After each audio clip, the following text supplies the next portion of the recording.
إستما أيتما. تحية طيبة للجميع وشكرا لكم. واحد الكتاب ديال الدكتور عمر أمارير اللي العنوان ديالو العصاميون السوسيون في الدار البيضاء. هاد الكتيب هذا إلا قريتوه، إلا لقيتوه في السوق، مازال في السوق وقريتوه، غادي تكتشفوا واحد الخاصية في سواسة، أنهم ملي كيجيو شي بلاصة كيفرضوا ريوسهم، واخا ما كيعرفش الدارجة، كيفرض راسو بالأخلاق ديالو، بالجد والعمل ديالو.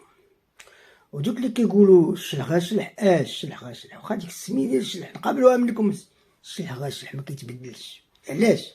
كيجي واحد الباكاج ديالو، واحد القيم، واحد السلوكات كيجيبهم من الدوار عنده، من القبيله عنده، من المجال ديالو، وكيجي للدار البيضاء وكيمارسها، ودائما كينتصر لهاد الناس اللي كيظنوا ريوسهم اذكياء وساكن في المدينه.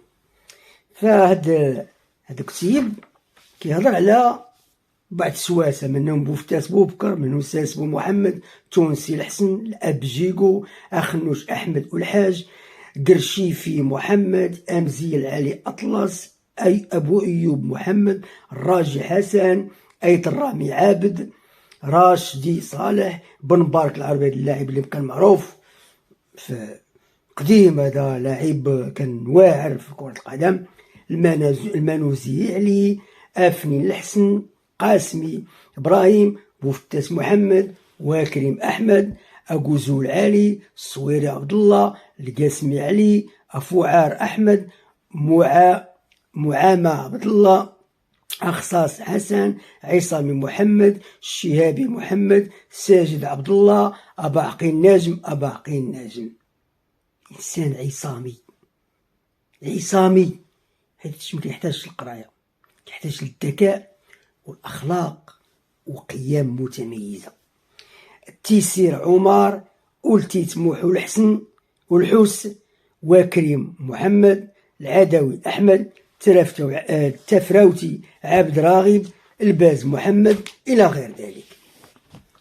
كتاب خصكم تقراوه باش شي وحدين يعرفوا القيمه ديال السواسه، كيفاش السوسي كيجي من البلاد ما عنده والو، عنده فكره، وكيجي للمدينه ما كيعرفش الدارجه، وكيوصل لدرجه انه كيخدم الناس قارين عليه. كل نص بلاصه عمر، نص بلاصه، حتى هو العصامي مخدم مع دي جانجينيور وكيشد لي شونطي، وهو اللي دار لوطوروت بين الدار البيضاء والرباط، اول اوتوروت اللي شرب عليها المرحوم المسمى نص بلاصه الحاج عمر. اذا قبل العيان ما تسب بين قوسين الشلوح، قرا هذا الكتاب باش تعرف بات اخنوش شكون هو، كيفاش دار الثروه ديالو، كيفاش قرا ولدو الحاج عبد بوفتاس، كيفاش بوفتاس تولى معروف.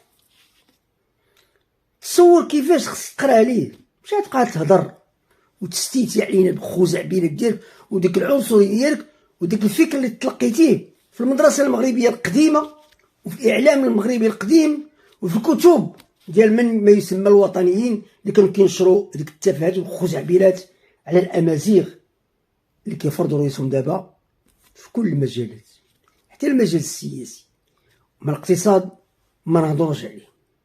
اذا كنتمنى انكم تقتنيوا هذا الكتاب هذا الا لقيتوه، راه كتاب واعر، غادي يعرفكم على كيفاش داروا هاد الناس العصاميين ثروات ديالهم وقراو ولادهم، ودابا راه في المجال السياسي والمجال الاقتصادي كيقولوا الكلمه ديالهم.